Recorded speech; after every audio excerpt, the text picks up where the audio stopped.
Susan Ormiston gets a handle on these two-of-a-kind leaders.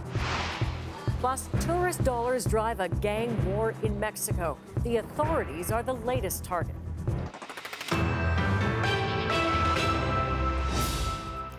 He may go quietly, but Barack Obama vows he will not hesitate to speak up from his decidedly less powerful position if he feels America's core values are being threatened. Obama held his final news conference as president today, reflecting on what he accomplished over the past 8 years and did not, responding with measure and tact when asked about his successor. The CBC's Paul Hunter was in the room. By one count, this was the 165th time as president that Barack Obama would hold an official news conference. Today, with his replacement effectively waiting in the wings, it was advice for Donald Trump that was at the heart of Obama's remarks. I have offered my best advice, counsel, about certain issues, both foreign and domestic. Top of the list, don't act on your own. And this is something I have told him, that this is a job of such magnitude that you can't do it by yourself. You are enormously reliant on a team. Obama didn't overtly criticize Trump, but the bits of advice he chose today to make public may hint as to where he thinks Trump has shortcomings. Think hard before you act on foreign policy, he said, and understand that the actions that we take have enormous consequences and ramifications. We're the biggest kid on the block. Obama underlined he won't be shy about speaking out as a former president on issues he feels strongly about. Certain issues or certain moments where I think our core values may be at stake. Voter suppression, for example, systemic discrimination, freedom of the press. 8 years after that cold day in 2009, Obama left space today as well for reflection and optimism. But I think that at the end of the day, if we work hard and if we're true to those things in us that feel true and feel right, that the world gets a little better each time. That's what this presidency has tried to be about. To those who now worry about the years ahead, at my core, I think we're going to be okay. We just have to fight for it. We have to work for it and not take it for granted. And I know that you will help us do that. Thank you very much, press corps. Good luck. and with that, Barack Obama effectively said goodbye, at least as president. He's got meetings tomorrow, and he'll be at the inauguration Friday, but 8 years later, Diana, that's it. Thanks, Paul. Paul Hunter in Washington. Well, one of Obama's predecessors is in hospital tonight. George H.W. Bush was never planning to attend Friday's inauguration due to his health, but the 92-year-old was moved into intensive care today with respiratory problems stemming from pneumonia. He was out in public as recently as 2 weeks ago. Bush went to hospital over the weekend, though, complaining of shortness of breath. He was moved to the ICU after having a medical procedure. His wife, Barbara Bush, was also admitted for fatigue and a persistent cough. In case you doubted Donald Trump when he said it, Trump's pick for Commerce Secretary confirmed today that opening up NAFTA is the president-elect's job one. But Canada is not sitting back and waiting. As Katie Simpson tells us, preemptive work has already begun. The Prime Minister has gone to great lengths at times to avoid talking about Donald Trump. Today, that changed. So why don't you tell me, what's the impact of the Trump presidency on our economy? Justin Trudeau went out of his way to engage students on his listening tour about the incoming president and trade. So any thickening of the border, yes, will hurt us, but will hurt Americans too. As Trudeau delivered that message, the man who is poised to become U.S. Commerce Secretary told his confirmation hearing NAFTA is at the top of Trump's post-inauguration agenda. As to Canada and Mexico, President-elect has made no secret in his public remarks. NAFTA is logically the first thing for us to deal with. Trump has repeatedly called NAFTA a disaster. Trudeau responded by saying Canada is open to improving the deal and sent his top advisors to meet with Trump's inner circle to discuss trade relations. Still, some senior Liberals watched Wilbur Ross's testimony with concern. What did he say that provoked concern to you? Well, just the complete review of trading relationships. Wayne Easter is the chair of the Canada-U.S. Interparliamentary Committee, which is made up of Canadian MPs and U.S. lawmakers. The group will meet before spring, and the Canadian delegation will be reminding American officials that Canada is the #1 export destination for 35 states. If they're going to do well, we're part of their doing well, and people need to understand that. Trump's anti-NAFTA rhetoric has been aimed at Mexico, but some are concerned about any possible impact on Canada. What the U.S. has in mind is making Mexico, first of all, but also Canada, pay for access to the U.S. market. The Prime Minister took another step today to prepare for Donald Trump. He appointed retired General Andrew Leslie, who is well liked by U.S. military officials, to be the Parliamentary Secretary for Foreign Affairs. Leslie will be expected to use his connections to help strengthen ties between countries. Katie Simpson, CBC News, Ottawa. And we'll hear more about how those early trade talks are going a little later in the program when Peter speaks to Canada's ambassador in Washington, David McNaughton.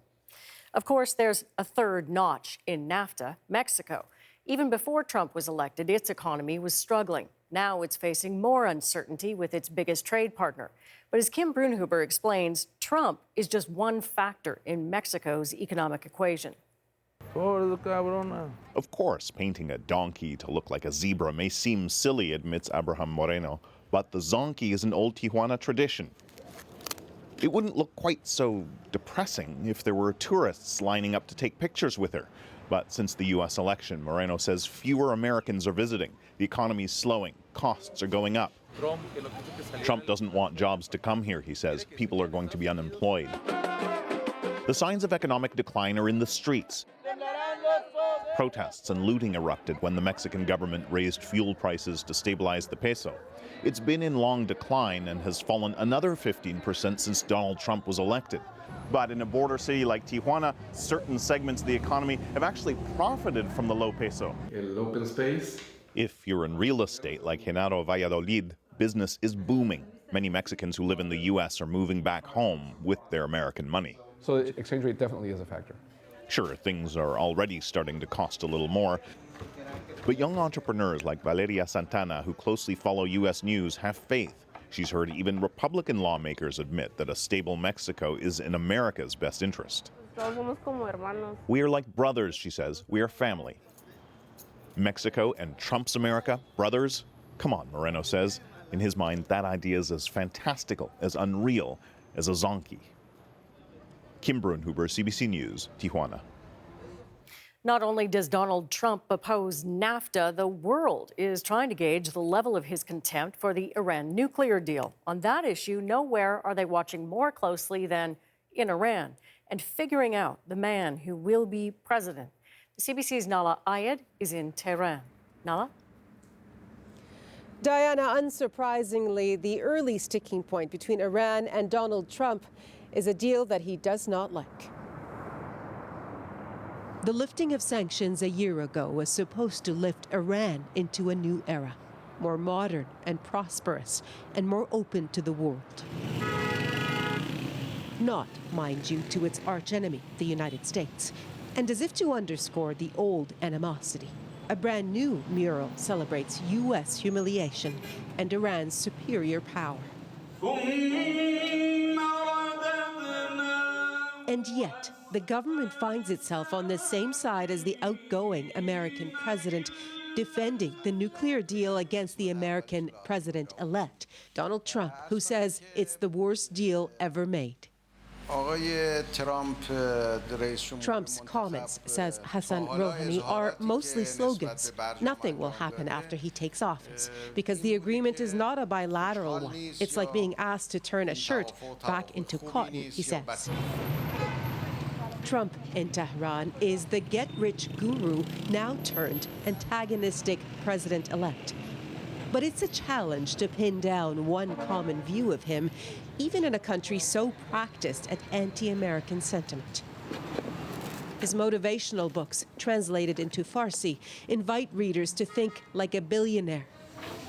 Now they're snapped up by Iranians curious about the next U.S. president, or perhaps fearful. In fact, the whole world has to be worried, she says. The fear of a new world war should be in their hearts. I guess he's a powerful man, but he has, I guess he has some unstable thoughts. That's what I think about Donald Trump. Still, some here applaud Trump's tough talk on ISIS as more promising than Obama's. And there are also some hardliners who prefer Trump's antagonism because it proves them right about the dangers of the nuclear deal and of dealing with the U.S., no matter who is in charge. So some people are saying, well, if he scraps the deal, then at least Iran's hands are no longer tied. Others are saying, well, maybe he is going to be more pragmatic about the region, and therefore he may be more pragmatic towards Iran and want the deal to work. So again, we don't know. Diana, in what is also Iran's presidential election year, Trump's tone does matter here. On the horizon, the distrust is clear, but his plan is less so. Thanks, Nala. The CBC's Nala Ayed in Tehran. Coming up, what Donald Trump could do for Vladimir Putin. And he thinks that Trump would leave him alone on that. That Trump will tell him, do whatever you want. I couldn't care less. What? Human rights? Oh, forget about this. Plus, last swing at glory for a former Montreal Expo. Troubling new numbers released today show a dramatic surge in drug-related deaths in British Columbia at the end of last year. The BC Coroner's Service report says a total of 142 people died from illicit drug use last month. That's an average of 9 deaths every 2 days. December's figures bring the total number of drug deaths to 914 last year. That's an 80% jump over 2015.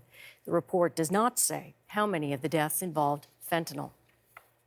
A turf war over drugs seems to be shaping up in a part of Mexico popular with tourists. There's been another violent attack just a day after a Canadian was killed at a music festival. This one happened in Cancun, a short drive from Monday's shooting in Playa del Carmen. And there's no question the motive was to send a message of fear. The CBC's Evan Dyer is there with our story.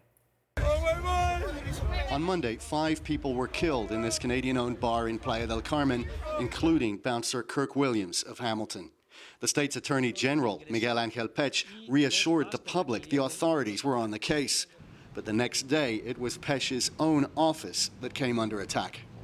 This is the office of the Attorney General of Quintana Roo State, who's also in charge of the investigation of the Blue Parrot massacre. It was attacked yesterday, and as you can see, the bulletproof glass stopped some bullets, others went through. 5 people died here, including 3 attackers and 2 police officers.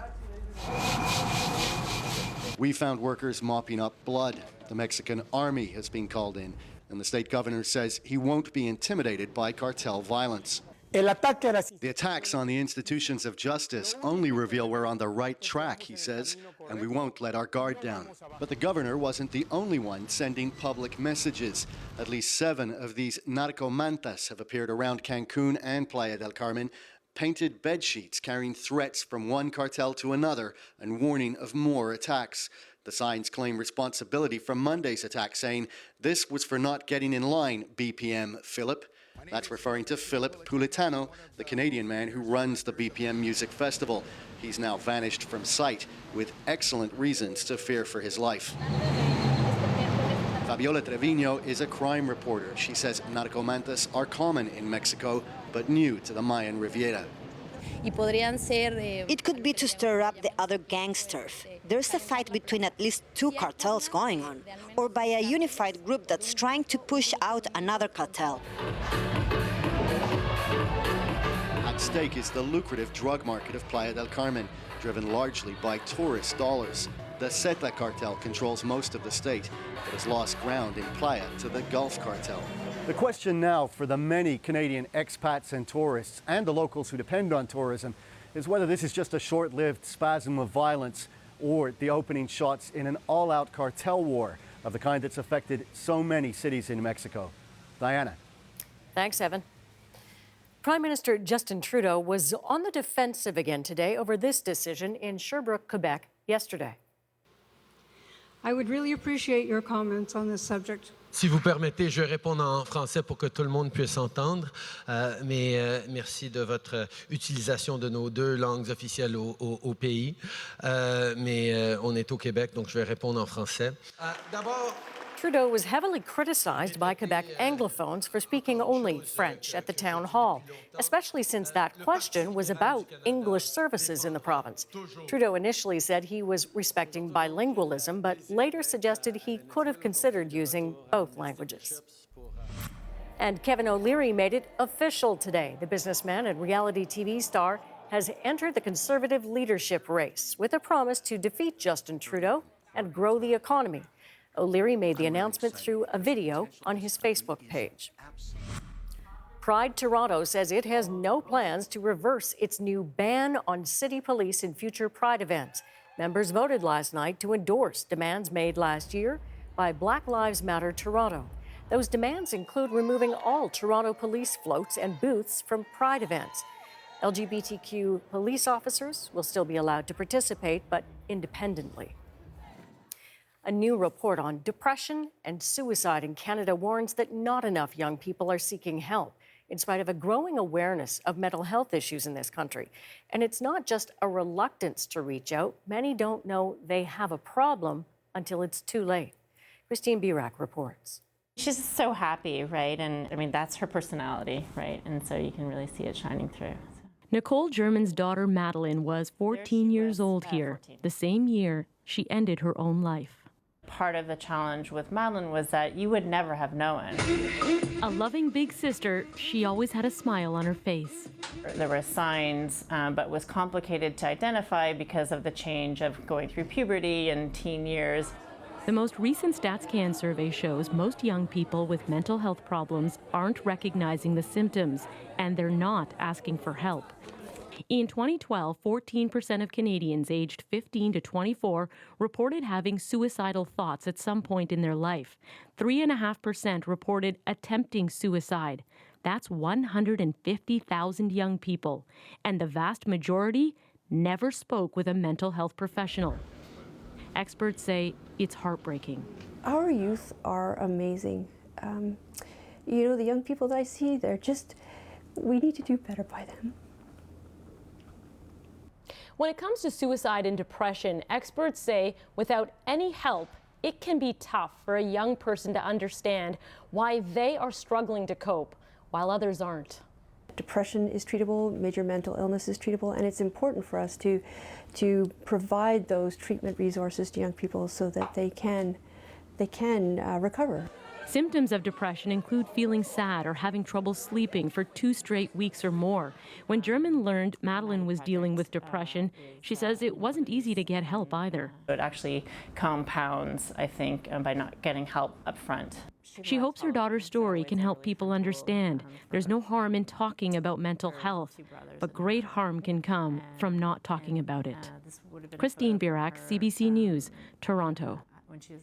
Help for all Canadians experiencing suicidal thoughts and feelings is key, but not everyone looks for help or has reasonable access to it. It varies by region and even by gender. According to the Centre for Addiction and Mental Health in Toronto, only a quarter of children with mental disorders use specialized treatment programs. Federal government statistics show females are 30% more likely to seek help than males. And Canada's own Mental Health Commission recommends increasing the proportion of mental health funding by at least 9%. A few of our stories tonight involve fire and ice. So we'll begin with a show in western Mexico. This time-lapse video is the eruption of the Colima volcano. The overnight explosion was accompanied by a large plume of ash and smoke. Mexico has more than 3,000 volcanoes, but only 14 of them are considered active. So from fire to snow, a string of strong earthquakes hit snowbound central Italy today. The weather's made it hard for rescue teams to get in and assess the situation. There have been reports at least one person was killed. Now to the ice. Earlier this week, we reported the British Antarctic Survey was pulling its staff from one of its research stations. Cracking ice was posing a dangerous threat. Well, drone video now shows the extent of it. The crack has been growing slowly for years, but then suddenly shot out another 18 kilometers late last month. Straight ahead, Donald Trump and Vladimir Putin seem to have a lot in common. Some people worry what they might get up to together.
And again, the purpose is clear: to collapse the liberal international order.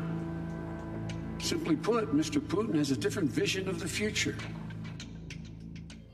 That's outgoing U.S. Vice President Joe Biden with a stark warning for the global leaders gathered in Davos, Switzerland. Vladimir Putin is on a mission to shake up the current world order and widen his influence. With Donald Trump now about to take power, there is a question that no one can ignore. Will these two leaders work together? And if so, who will call the shots? Tonight, Susan Ormiston gets the Russian perspective. As Russians banish the cold and early darkness, with wintry fun at an icy Kremlin in Moscow's Victory Park, they're hopeful. Russian-American relations are frozen, says the Kremlin, concluding Obama's isolation strategy has entombed the two countries. The time is right for a spring thaw with a seemingly friendly President Donald Trump. For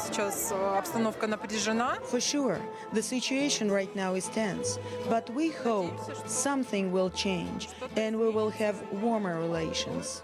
Improvement, only improvement. With much of the world churning over the new American presidency, Russia is welcoming the political upset.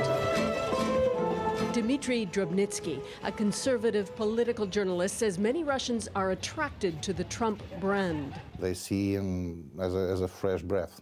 He's not a liberal. He's not a globalist, and he puts America first. Although he is a billionaire, yeah, he still looks like a real man. And it's real man, it's in the soul of Russian people. Trump, Putin, the bromance is overstating it, but for the first time in a long time, Russians like what they see between the two leaders. I think it's a new hope for good future, for friendship, for all people. Like a suitor on a first date, Trump has flattered the Russian president, giving him an A for leadership and an A+ for popularity. Well, he does have an 82% approval rating, according to the different pollsters. Brushing away the skeptics with an ego play. If he says great things about me, I'm going to say great things about him. I've already said he is really very much of a leader. I mean, you can say, oh, isn't that a terrible thing? He called, I mean, the man has very strong control over a country. It's the Miss Universe pageant. Trump brought his beauty pageant business to Russia in 2013, fawning over Putin. I was in Moscow a couple of months ago. I owned the Miss Universe pageant, and they treated me so great. Putin even sent me a present, beautiful present with a beautiful note. For his part, President Vladimir Putin has been less effusive in his compliments. He is an intelligent and talented person, no doubt about it. Leaving no question where his interests lie. He says he wants to transition to new relations that are deeper and more sincere with Russia. How can we not welcome this? Of course we will. Even recent allegations of Russian hacking and election campaign spying haven't dislodged Trump from his message. If Putin likes Donald Trump, I consider that an asset, not a liability. I would say there is a certain chemistry between them. They do not consider themselves professional politicians. Because Putin, up until now, he considers himself as a crisis manager for Russia. Because Russia is in a permanent crisis. Trump is also considering himself not a normal politician, but a crisis manager for the United States. Let's see how this chemistry will play. What could cause a breakup? Anything, you know. It's like you know, two people love each other, and then they try to do something together, and then the plates are flying all over the place. That's the thing. Each leader will want something from the other. On Russia's list, cooperation on Syria, pushing back NATO, and lifting those economic sanctions. Will Trump and Putin, those two big personalities, be able to navigate some deep divisions? Maybe, but some suggest for the wrong reasons. Trump is about money. Trump is, in a way, is a very simple personality. He's about interests. And Putin doesn't understand this language. Evgeny Albats runs a liberal weekly magazine in Moscow, The New Times, a critical take on the Russian regime.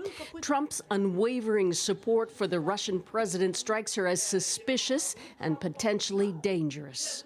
I think that Putin is dreaming about the world where he's in charge and he can do whatever he wants on the territory of the former Soviet Union. And he thinks that Trump would leave him alone on that? That Trump will tell him, you know, do whatever you want. I couldn't care less. What? Human rights? Oh, forget about this, you know. To Albats, the two leaders share an unflinching pursuit of deals and power. They're cynics. They're people who are driven by greed. They're people who don't respect the basic rights of the people. They think that they're people of the 21st century. They're people of the past.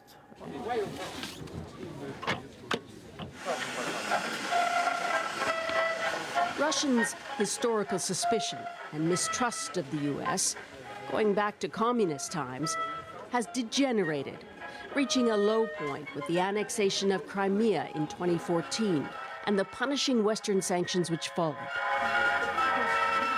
Russian leaders, backed by pro-Kremlin media, have fanned the enmity, and in America, Russophobia has reached a feverish pitch.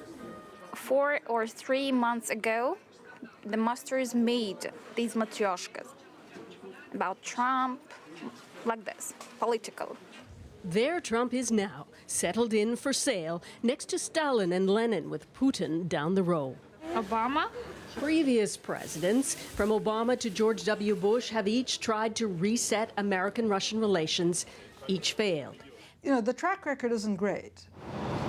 In New York, Masha Gessen, a Russian journalist, author, and fierce Putin critic who fled here from Moscow, predicts an inevitable clash. Putin feels that he can manipulate Trump, that Trump has so far said only the things that Putin would want him to say, that Trump is likely to lift sanctions on Russia. Putin and Trump, she says, share a brand of leadership. They both lie. They both lie often and inconsistently.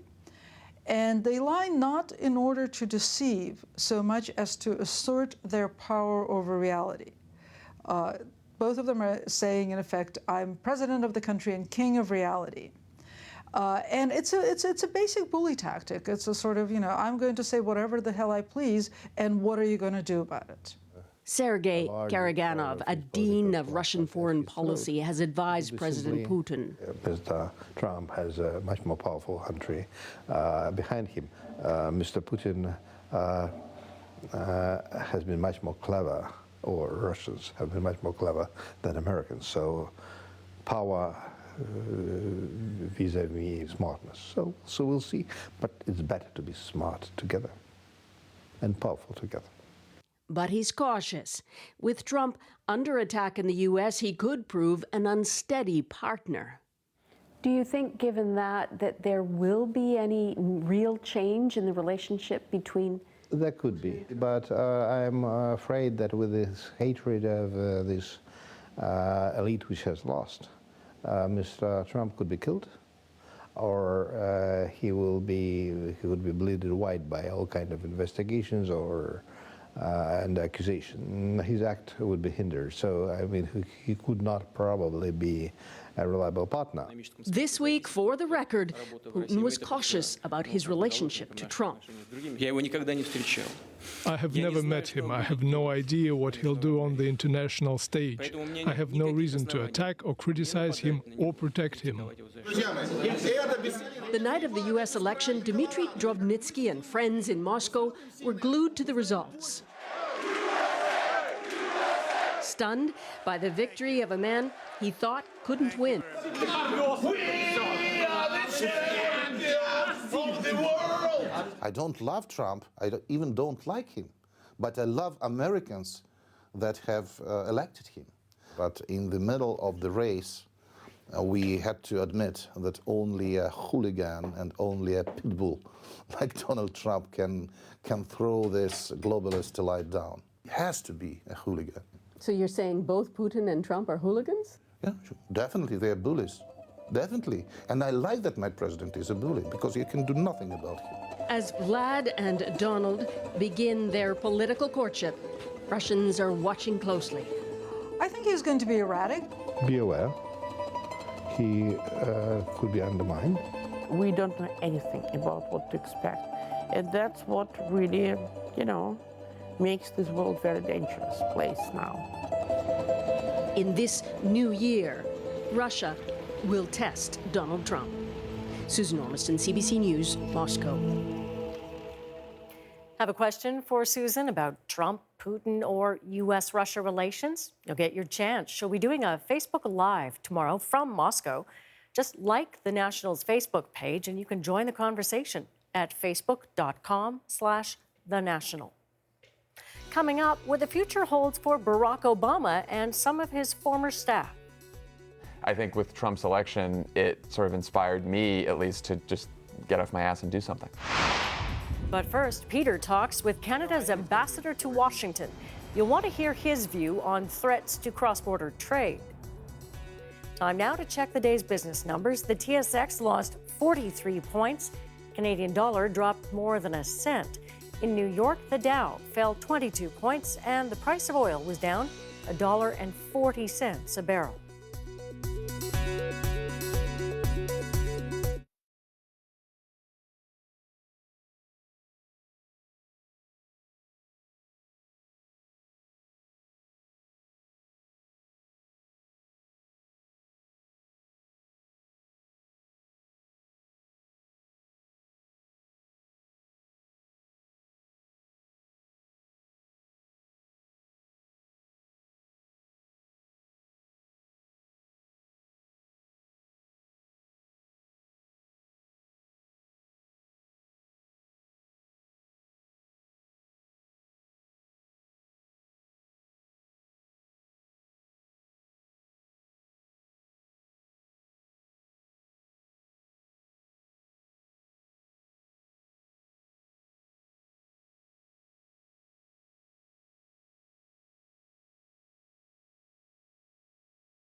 For Canada's ambassador to the U.S., working with Donald Trump doesn't start in 2 days. It's already underway. David McNaughton has been busy talking trade with the new administration, and Peter Mansbridge got a chance to find out more about that. They spoke today right outside the ambassador's office on a balcony overlooking Pennsylvania Avenue. Now, we hear a lot about how you and other members of the Canadian delegations, both from Ottawa and here in Washington, have spent a lot of time talking to the Trump people almost since Election Day. Has it really been that intense, the discussions back and forth? Well, early on it was more just getting to know them. I met the president-elect at the Army-Navy football game. I had met Reince Priebus before. We had some relationships, but it was really trying to just introduce ourselves and get to know them and have them get to know us. In the last little while, it's become a little bit more intense. You know, obviously we're talking not just about issues, but more importantly, really trying to impress on them the importance of Canada to U.S. security and U.S. prosperity. And I don't think a lot of them know as much about Canada as we'd like them to know. Why do you think that is? Well, I think, you know, they take us for granted. I mean, they like us. I have had nothing but warmth and openness. But in terms of the substantive knowledge about the relationship between Canada and the United States, I don't find that a lot of them do. Those who are in business that have either business partners in Canada or like Wilbur Ross, who's had some investments in Canada, they have that slice of knowledge, but they don't understand the breadth and the depth of it. And frankly, that's not their fault, that's ours. He's the Secretary of the Treasury, so or could be, if he's confirmed, or Commerce, sorry, and a key person, especially on the trade front. Is it also partly because they're not particularly concerned? Yeah, about Canada, as opposed to the concern they have for their southern neighbor? Yeah, and I think in Wilbur Ross's testimony this morning in the confirmation hearing, I mean, he basically said that. He said, you know, we've got a more or less balanced trade arrangement with Canada, and we're focused in on the areas where there are trade deficits, and that's principally Mexico and China and other places like that. So I think they kind of, you know, they're not paying that much attention. And, you know, you're always tempted to say to yourself, well, maybe we should just duck then. But I think that's not a good strategy. I think it's really important that we, in an era when there's an awful lot of protectionist talk, it's really important to impress on them that there are 9 million jobs in the United States that are dependent on trade with Canada. And I don't think very many of them know that, and I think it's really important we impress them. Are we past we're going to rip NAFTA up? I think that they are still going to want to make changes to NAFTA. And I think I think, as I said right after the election, we're prepared to talk about any changes to NAFTA that will strengthen it for both our countries, and I'm sure the Mexicans feel the same way. But it'll be interesting. Are we looking at a long period of, I mean, we all remember how long it took to get NAFTA. Yeah. I think that their expectation is that it would be a matter of months, not a matter of years, and we'll see. That? Could you see the kind of differences that you've noticed already, settled in a couple of months? I think it's going to be important for us to, whatever changes are going to be made, whatever the strengthening of the relationship is going to be, we need to do it as quickly as possible, because I think it's important for the business community and frankly for Canadians and Americans to understand that this is a really strong relationship and a stable relationship, and there's a good investment climate. So I mean, I think it's important for us to take any of the uncertainty that might be. There's always uncertainty when there's a change. This one, because of all the talk during the election campaign, there's probably more uncertainty than ever before. And so I think we've got to try and work as hard as we can to remove that uncertainty. All right, Ambassador. Good luck on that, and have fun on Friday. Yeah, well, good to see you. Yeah. Take care. CBC News will bring you every moment of Inauguration Day. There's special coverage on CBC News Network, CBC Television, and online. It all begins at 10 a.m. Eastern on Friday. The National will be in Washington on Thursday and Friday night. Right now, stay tuned for a glimpse of Barack Obama's future.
with that, I just have two more words to say. Obama out.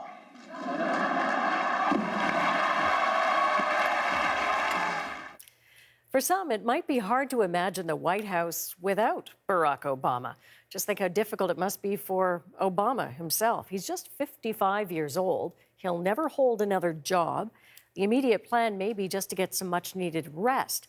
But as Adrian Arsenault shows you, there are plenty of longer-term projects already underway. Maybe it won't be awkward. Maybe there'll be grown-ups about it. Either way, these new neighbors might have to learn to get along. Because those are Ivanka Trump's belongings being quite literally crammed into a multi-million-dollar D.C. house today. Well, truly, just around the corner, it is President Obama's new house that's drawing a lot of eyes. His stuff ready to be loaded into that still work-in-progress home. These two families will be close enough to share a cup of sugar should that come to pass.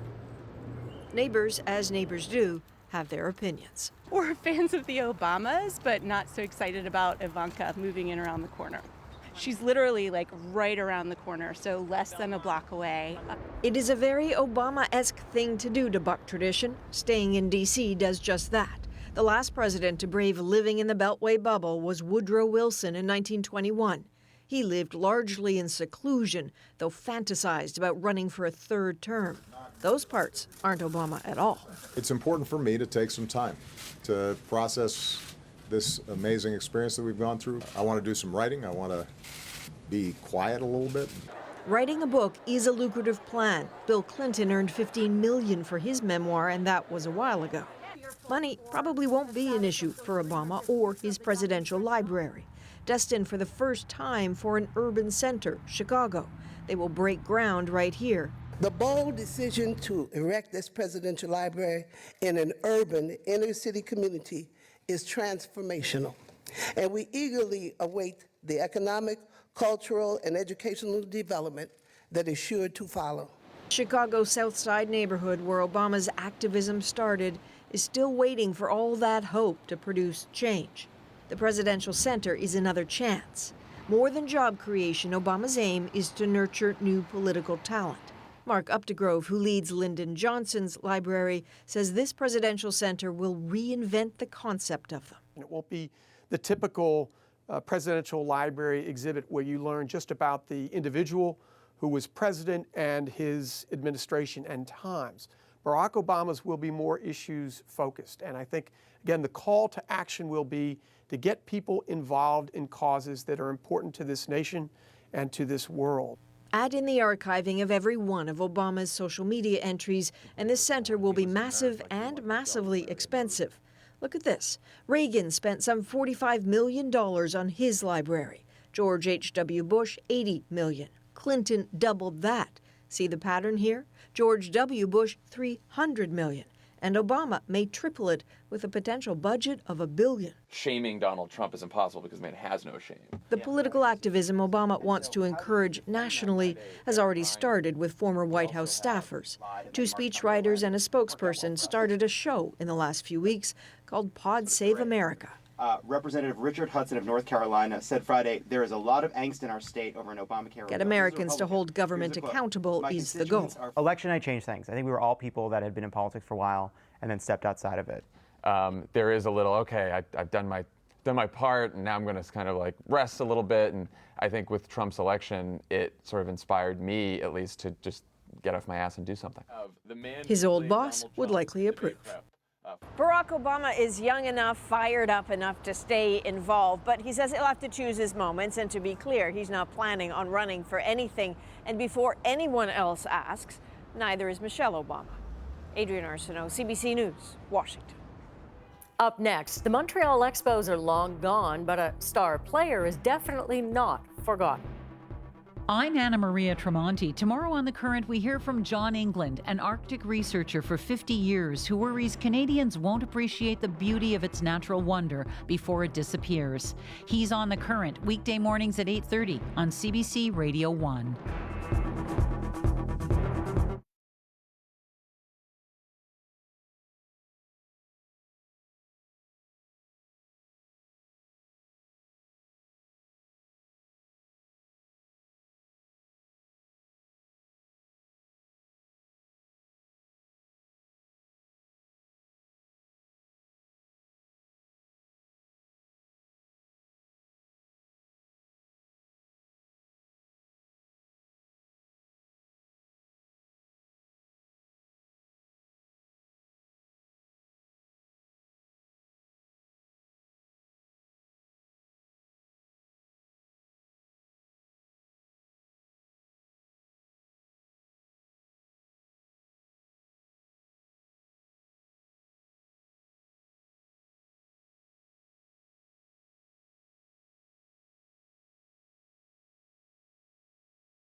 Okay, this is a body cam view from Joaquim Rodriguez, a recently retired Spanish pro cyclist. His ride's going fine until.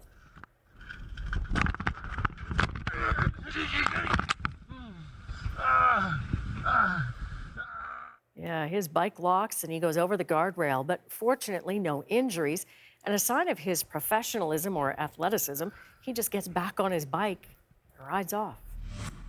On the not-so-professional side, Antonio Brown of the Pittsburgh Steelers is still apologizing for this surprise Facebook Live after the team won its playoff game on Sunday. In it, you hear his coach slag upcoming rivals, the New England Patriots. It's worth noting that Brown got a warning early on in his live stream. Hey, cool on social media, man. This is about us, nobody else, man. Well, when Tim Raines was drafted to the Montreal Expos, he thought he'd give baseball a shot for a couple of years, see if it worked out. Well, it didn't just work out. His impressive career has tonight earned him a spot in baseball's elite Hall of Fame. And as you'll hear from the CBC's Douglas Gallivan, it's praise well earned.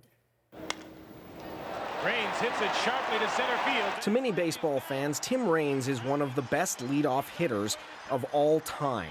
I have the type of speed that I have. He was best known for his domination on the base paths. In 23 major league seasons, 13 with Montreal, Raines stole 808 bases, good for 5th all time. On the field, his speed was unbelievable. Every time he was on base, it was a double. But Raines' path to the Hall of Fame was anything but speedy. Despite being a 7-time All-Star, it took until his 10th and final year of eligibility to achieve the minimum 75% of the vote to get in. He's the 3rd Montreal Expos player to make it to the Hall of Fame, behind Gary Carter and Andre Dawson. Raines gets into this one. Raines won the World Series twice with the New York Yankees in 1996 and 1998, but has always maintained that his heart belongs to the Expos and its fans, who remain hopeful that one day the team will return. Since the team left Montreal, we haven't had many reasons to celebrate, so this is arguably our finest moment. In 2004, Montreal retired Raines' number 30. And while the team is gone, Raines is not forgotten. His number 30 now hangs here in the rafters of the Bell Centre, the home of the NHL's Montreal Canadiens. His spot amongst the greatest players ever to play the game of baseball will be officially confirmed at a ceremony in Cooperstown on July 30th. Douglas Gallivan, CBC News, Montreal. And that's The National for this Wednesday night. For news at any hour, you can always go to our website, cbcnews.ca. I'm Diana Swain. Thanks for watching.